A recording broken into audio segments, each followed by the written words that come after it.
Yeah, how did it just feel for you, be back out for the first time in a little more than a month? Awful. I feel great, man. Obviously, first game, going up and down the NBA live game. It was great to, just be around practice starting off and, obviously come out in the game. And obviously we was awful, from a whole. But, me as an individual, my body start, trying to figure it out as the game was going. So that's a good sign. Yeah, there's just been so many bodies out for you guys. How does this team get on track offensively and get towards where you want to be? I mean, see, that's the thing right there. We talk about offense, but it's competing, from me on down, everybody, the coaches, execution, starting to practice to the games. Us going out there that got to compete. We got to compete. We got embarrassed. They was able to do whatever they want. Us players, starting with myself, we didn't execute nothing. We just got embarrassed. That's really it. And it came down to competing. And we have to have a different approach, starting with the game plans and executing them in practice, then executing them in the games.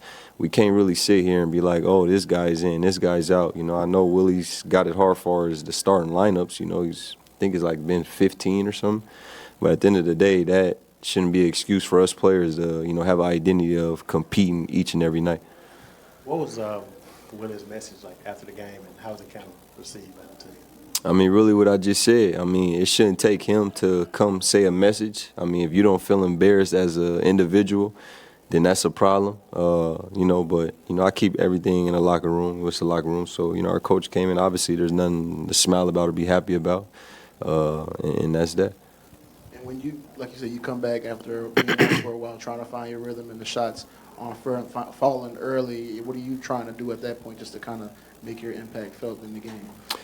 I mean, I kept trying to, use my voice, just compete. They were letting them use their hands, be physical. They're a physical team. I know since I've been in the league, Toronto, no matter what coach is there, they always, try to be physical, had players to be physical, especially with this young group that they have. If they're allowing them to be physical, then, you got to put the pressure on the referees to, make them call fair game. So you got to be physical as well. So, if you notice, I was trying to be physical. Obviously they called some fouls. I don't think it was fouls, but it's the NBA. It's all good. But, we just gotta compete. You can't get punked. You can't get pushed around. And it showed. They did that, and they knew, like, okay, we could do whatever we want with these guys. So they came in our building and embarrassed us. You talked a lot since you come here about, wanting to establish yourself as a leader, seeing yourself in that light, seeing where the team is now, kind of the hole y'all are in, what are the responsibilities of the leaders to kind of get the team back on track mentally and prevent it from feeling like, there's no coming back from this? I mean, like I said in the beginning, it's how you approach things, just from a professional standpoint and then to a basketball standpoint. Obviously, this is what we get paid to do. So, being on time, being early, executing, taking care of your body, what I'm saying? All that stuff matters, working on your game. And then we come together, as a collective unit, like I said, the approach, building the identity, and it's tough. Like I said, when you got guys in, guys out, guys in, guys out, it's really tough. But I think it's not tough to compete, I'm going to continue to say that, start with myself. We got to compete, we got to execute, and that's that. So, from a leader standpoint, I just let who I am naturally be, and that's just coming in, being early, taking care of my body, even with the rehab stuff. I was there every day.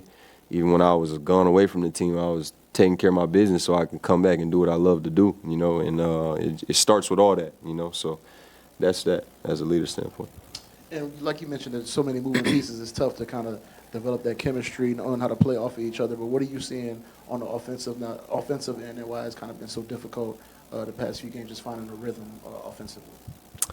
I mean, I think it's been tough from even me just watching. Like I said, identity. We got to have an identity of who we are, who we want to be. And I think, like I said, this team have potential to be a really good defensive team. I mean, they've been that, in the past. So, I feel like we still have the potential to be that with the guys we got. And I think that just had to be your mentality, man. You got to come in and, want to guard, as an individual, the little stuff when it comes to team defense. And then offensively, like playing together, have that identity. Where are you going to get your shots, these spots, understanding the offense. Like, it's just a lot that goes into it, but there's no excuses. We pros, we get paid to do this, so you got to do this, or you're going to get embarrassed like you did tonight. Does this feel like a night where you have to draw a line in the sand when you lose to a team that had not won on the road this year, that also has been struggling, and you do this at home and folks leave the arena, they're booing? Does this feel like for everybody, this is where you look guys in the eye? Because I think, from a distance, it could look like Dejounte's up here smiling. Mm-hmm. But I can see that there's an intensity behind it, like you're smiling because you don't want to, how do you draw that line as a professional? Because you've been in winning situations. You've been in losing situations. How do you not let this continue to be a losing situation? I mean, it's the NBA, so you don't really focus on, this team lost this many games, won this many games. Like, anybody could win on any given night in the NBA. As you see, like, I don't think you're going to lose games, but it's how you lose games. And we didn't compete. We didn't execute from offense, defense. When the game plans was horrible, and that's on us. That's not on nobody else besides the guys that lace them up and go out and play. So, I mean, yeah, you as an individual, like I said in the beginning, if you're not embarrassed or really mad about this, like, that's a problem. And that's pretty much what I could say about that, but it's the NBA. You got Thanksgiving tomorrow. I know somebody like me, it's going to be on my head tomorrow, because it's not really about the loss, how we lost in front of our fans, like, even the fans booing. I mean, what would you do if you was a fan paying your money? You want to come watch a competitive basketball game, especially from your home team. So they got all the rights to say what they want, feel how they feel. They deserve a better game. And just us as individuals, we get paid to play, at a high level. What is the next step? Let's say, you don't want to look and say, well, there's 60-plus games left in the season. You can't win all 60 right now. But where do you start laying some benchmarks and say, we need to be here as how we play, but also with our record if we want to make this a real season? How do y'all have all of those things going on at the same time to get going in the right direction? I mean, you gotta be healthy. If you go look at all the winning teams that go far, they're healthy. You know what I'm saying? So that's number one. So whatever you got to do to get healthy, don't rush whatever it is. And that's for anybody. You handle your business each and every day. It's going to be irritating because rehab does the same things every day, consistently. So, handle your business. And then for us, like I said, like you're gonna win games, you're gonna lose games, but you can compete. Like tonight was just it was disgusting. So it's like I don't pretty much know what to tell you. Like, we got to compete. We got to play harder, and that's just that, no matter who's on the floor. You mentioned it was disgusting. I mean, do you think it was, obviously it's only your second game, but being around the team all year, do you think this was kind of, rock bottom for you and the guys so far, and how much of a wake-up call do you expect tonight to be for this team? I mean, I love adversity as an individual. Tough times, that's where I come from. So it builds character. It builds who you are. You're going to thrive in it or you're going to shy away from it. So, it's either way. And adversity is good. More of the story, adversity is good. So, like I said, where you go from here, you should be really upset about this and going forward. Like, I think everybody comes in to win. I don't think nobody comes in every day, I want to get hurt or I don't want to play games. So it's like execution, compete at a high level, play together, and have fun. You're in the NBA, and that's just that. Dejounte, as one of the leaders of this team, what does accountability look like from your perspective? Like, what are you going to do between now and when the next game tips off?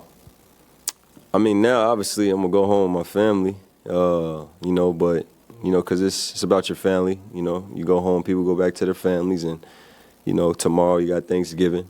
But as soon as we get on that plane, you got to lock in to understanding what just happened, because this just don't go away. You don't want bad habits to carry over and over. So like I said, whatever coach's plan is, going forward when we get on the plane to go to Memphis, be ready to compete, execute. And this should be something on your mind. I know it's the NBA and you move on, but this game was embarrassing and you don't want these bad habits to continue to carry over. Yep. See y'all later. You too.